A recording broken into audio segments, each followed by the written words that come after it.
Danny sedang mencium istrinya. Lalu sekelompok preman diam-diam mengambil foto mereka. Ia meminta mereka untuk menghapusnya. Tapi justru foto itu diposting ke internet. Istrinya ingin Danny memberi mereka pelajaran. Namun, Danny dikenal di kota sebagai orang yang lemah. Bahkan ketika orang-orang menghina dirinya, ia tidak pernah melawan. Preman itu pun lalu memprovokasinya dan mengatakan bagaimana mungkin pecundang seperti dia bisa mendapatkan wanita secantik istrinya. Mendengar itu, Danny pun hanya terdiam. Di dalam mobil, istrinya hanya bisa istighfar melihat Danny. Tetapi istrinya tidak tahu bahwa Danny memiliki masa lalu yang kelam dan berbahaya. Keesokan harinya, Danny membawa putranya yang masih kecil ke supermarket. Saat membuka pintu kulkas, seorang pembunuh bayaran diam-diam mengincarnya.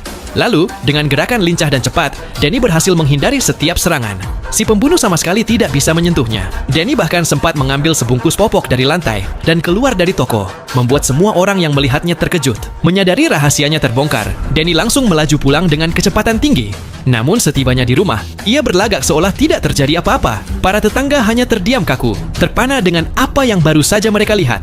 Danny tahu ia harus bergerak cepat. Ia mengeluarkan sebuah tas besar dari bawah tangga. Di dalamnya ada senjata dan paspor dari berbagai negara. Ia segera berkemas dan membawa ketiga anaknya untuk menemui sang istri, Jessie.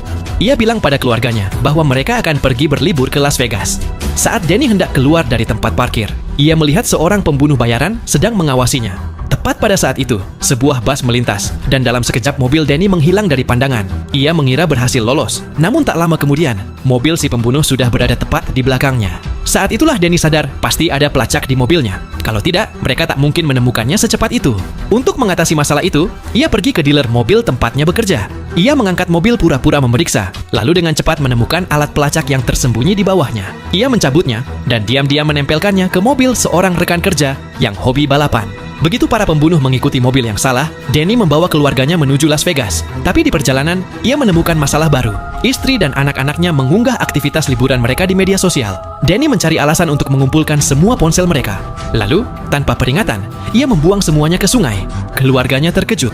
Danny hanya tersenyum dan berkata, "Liburan tanpa ponsel akan membuat kita lebih dekat."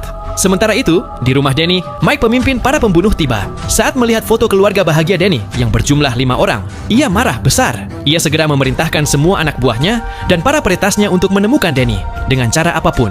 Nah, cuplikan adegan film ini bisa kalian saksikan dengan judul The Family Plan 2023.